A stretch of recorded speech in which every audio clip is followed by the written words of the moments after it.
All right, so obviously I've heard from a lot of you about this eSIM situation, the death of the SIM card. Apple just murdered SIM cards everywhere.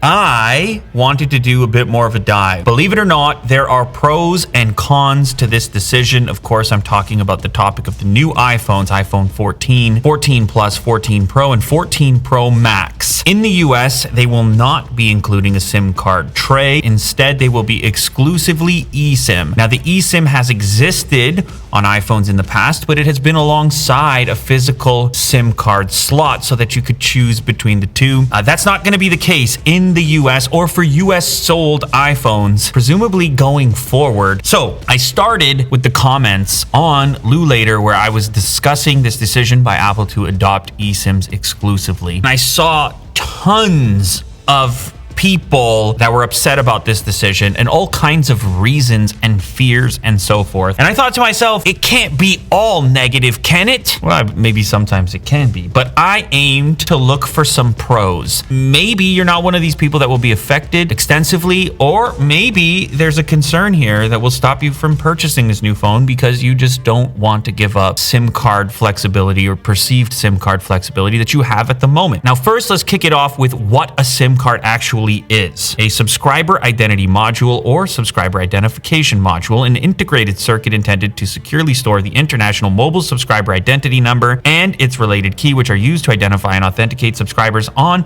mobile telephones, devices such as mobile phones and computers. You already knew that part. It's simply an identifier. The first SIM cards were the size of credit and bank cards. I don't remember them being that big. Let's really quickly touch on what it takes to add an eSIM to your iPhone at the moment, and then we'll get into the pros and finally the cons. Many carriers have their own application for adding an eSIM in the US. Probably they're all gonna have to have this with the launch of the new iPhones. The other option is using a QR code. And then lastly, some carriers can send you a notification directly in order to add a new eSIM to your device. Now let's talk about the pros. Believe it or not, there are some. Yes, you can have multiple accounts on one eSIM. Now, I know there is a huge demand in some regions for having multiple SIM card trays because some might be more competitive when it comes to data, others for voice. We're talking about work and then personal SIM cards and so forth. You can have multiple profiles, one single device via eSIM. Another possible pro, the fact that if you lose your device, the SIM card can't easily be removed. If we're talking about iPhones, yes, you have things like Find My. You can remotely disable your device even with the physical SIM as it stands right now. But in this case, the SIM card is a non-removable aspect of the device. The other major concern was around eSIM providers in different countries. Now, this is for people that are actually shopping for iPhones in different countries who are aiming to import an iPhone from the US, or for people who travel frequently. It turns out, yes, there are other eSIM service providers in other countries, and yes, you can travel using eSIM. So there was a fear from many that it would be impossible to travel with eSIM only. That's not true, but there are some downsides that I'm going to talk about in the cons section of this video. So it's not completely rosy, but yes,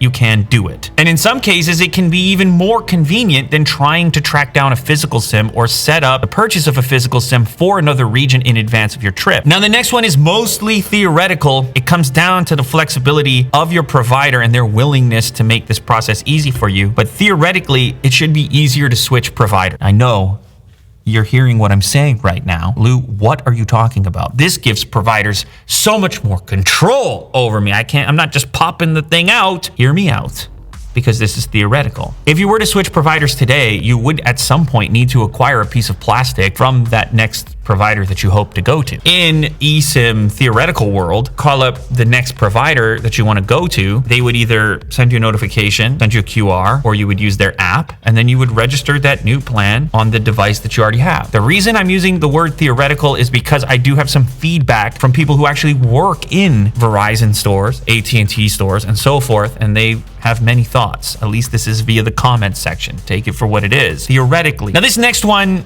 I'm not certain how big of a deal it is, but it did come up. No need for a SIM tray. I suppose you're freeing up a tiny amount of space inside of the device. You also are not going to have an opening associated with a SIM tray. You will not have to have a gasket in order to keep things like dust and water out of your smartphone.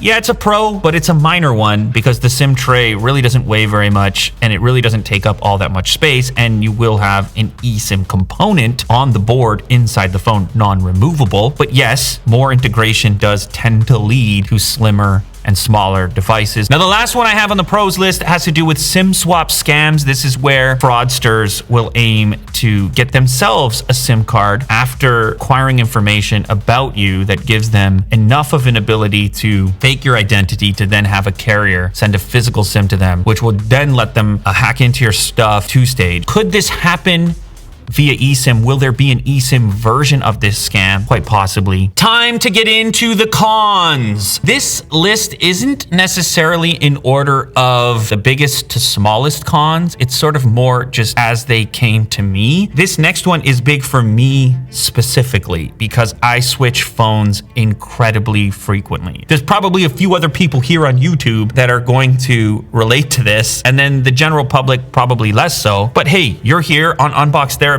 and you're probably a tech enthusiast, so maybe you switch phones more frequently than the average person as well. As it stands right now, if I want to use an iPhone for 2 days and then switch to something else 2 days later, 1 day later, 1 hour later. Right now, the process is very straightforward and obvious. Pop out the SIM card, pop it into another device, no contacting the carrier, no launching carrier apps, no re-registration, no software involved in that process. Very reliable and consistent. Now, granted, I'm not going to be affected by this eSIM thing immediately because Canadian versions of the upcoming iPhones are going to maintain the SIM tray, and it does appear that most regions will still receive an iPhone 14 with a SIM tray. Now, we talked a little bit in the pros section about traveling with eSIM versus physical SIM switching. And based on what I was able to find online, it does seem that there is still an advantage cost-wise for switching out your SIM completely while you're traveling in another region. A lot of these eSIM providers have rates in the neighborhood of like $40 to $50. This can be actually quite a bit more expensive than picking up a local SIM. In some cases, I mean, I used India as an example, it could be 10 times more money. That probably has to do with competitiveness. That probably could change over time. There's just so much availability of local SIMs and travel SIMs that of course the cost is going to be lower than the current providers on the eSIM side of things. This next con has to do with the industry in general. If you are someone who is not impressed with this eSIM scenario, or if you are someone who travels to regions where eSIM isn't widely adopted, the likelihood of other manufacturers following suit could be seen as a major con. For the time being, you could just say, okay, I'm going to skip the iPhone 14 and go with a different manufacturer for my next smartphone. But as we've seen in the past, when Apple makes a decision, other manufacturers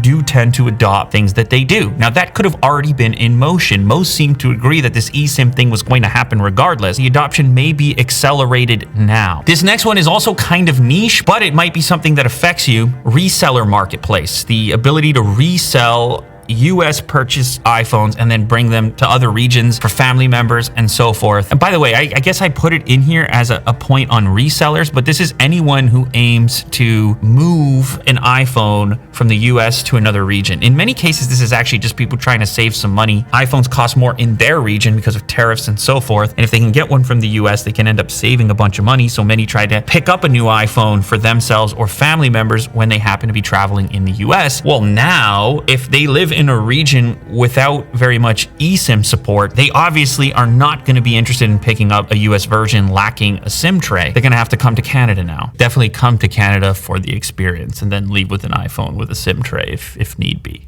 It's crazy, by the way, some of the prices on these devices in other regions. Probably have a video upcoming on that topic, but you might be surprised just how much cheaper the iPhone is in the US compared to a lot of other regions once you've done the currency conversion. All right, the next one might be the biggest. I heard about this one a lot. Mo seems to think it's the biggest. This has to do with your phone malfunctioning. If you have any issue with your phone, it breaks, it won't boot up, battery's dead, it exploded. In the past, you could just pop out that physical SIM card and throw it into another device. That is not going to be possible in the eSIM world. Sure, you can get another device, get in touch with your carrier, open your carrier app, register with the new phone, but that is not something you really want to think about when you're in a foreign place and your phone breaks down. You would love to just pick any phone, slap your SIM in, and then stay connected and accessible. This next one has to do with carrier fear. Most people are not super trusting of carriers, and I mean, there's many years of contracts and locking people into things and not really owning your devices and carrier exclusivity. Is that fear justified in 2022? I don't know. Maybe. I try not to talk to my carrier all that much, and I think I like it that way, to be honest with you. I get it. They currently are the ones providing you service, so sure, why not? But it just introduces one more thing where we have to rely on them now for all these micro movements we want to make when we're transitioning from one device to another. The carrier fears around locking or possibly activation fees that could be associated with every time you want to switch devices, like, you're just going to have a slightly more intimate relationship with your carrier. This next one has to do with the phone malfunctioning again. What if you're abroad and you end up in a scenario where you need to get your phone repaired? That can already be a very frustrating and scary experience. What you could do in the past is take your SIM card out, put it into that backup phone, you put it into some cheap phone, or you just hold on to that SIM card while the repair is taking place. When you're in the eSIM universe and you hand over that device for repair, you're kind of handing over everything, and you're losing a little bit of flexibility there on remaining connected if you need to be away from your phone for a period of time. Now, this other one I have to assume is niche. I don't know what you're up to. In Apple's keynote, they showed all types of people out in the wilderness and deserts, and you might be one of these people that carries two phones around. You might want to take your SIM card out of a phone with a depleted battery and just immediately put it into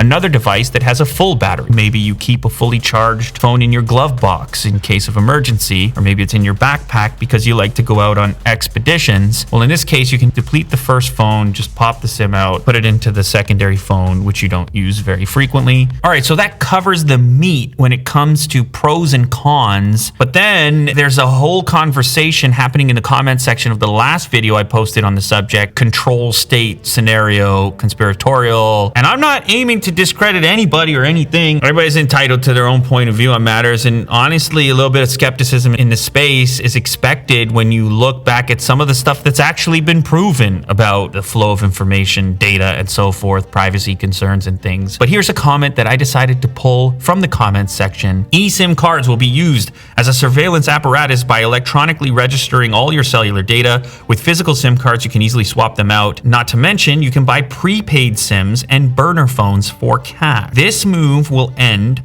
mobile autonomy and allow them to control you. Pretty typical end. Them, you, they, control. This is how it goes, Mo. A little tidbit in there which I thought was interesting. The idea of being able to have a phone which is simply a phone number and not associated with your identity. I don't know what the world of burner phones is like in 2022. It's not an area that I've been all that invested in. Who needs a burner phone, and what are they up to anyway?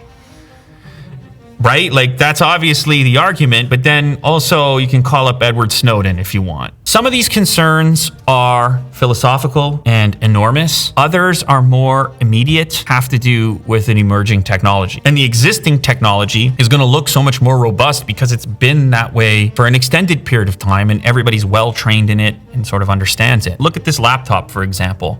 How many removable parts are in there? And every so often, some startup will come along and they'll say, we're going back to the old way. It's going to be modular. We're going to give you more control. But then you don't see that adopted. You don't walk into a Starbucks and see 1,000 modular laptops. You see 1,000 of these things. People keep gravitating towards thinner, lighter, more integrated. And that's without even talking about software and ecosystems and the color of bubbles. But the question is whether or not the right time is now, whether Apple jumped the gun, whether or not we're ready for it, and which regions are ready for it. At the moment, this affects users in the US, but it could be a precursor for what's to come in other regions as eSIM adoption goes up. Anyway, this was never a question of if, only a question of when. Just so happens to be happening right now. And if you hate it, you always have the option to come visit us here in Canada and pick up a version with a SIM tray and eSIM capabilities at the same time. I'll get the maple syrup ready.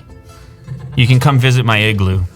Thank you to Nord for sponsoring this episode. You're obviously a person that cares about privacy and security because you clicked on this video and you're curious about technology and what technology knows about you or doesn't know about you. Nord is a VPN service which is going to protect your activities online. It's also going to unlock all kinds of content for you in different regions, so long as you're connected, so long as you have an eSIM service provider in the region you happen to be traveling to. Nord works on all of your devices, iOS, Android. You can install it into your browser. You can install it on your router. Now, of course, you want all these advantages associated with using a VPN, but you might be concerned that there's going to be some sort of performance deficit. Once you've got a premium VPN like NordVPN, you're going to be able to stream all of your high-def content and so forth, your Netflix and such, in whatever region you happen to be in, and you're not going to experience any lag or buffering. You have the ability to connect to premium servers in a whole variety of countries. So go ahead and give NordVPN a shot. They support this show, so please go support them. Link down in the description. There is a discount because you're an Unbox Therapy viewer, so yeah, go check them out.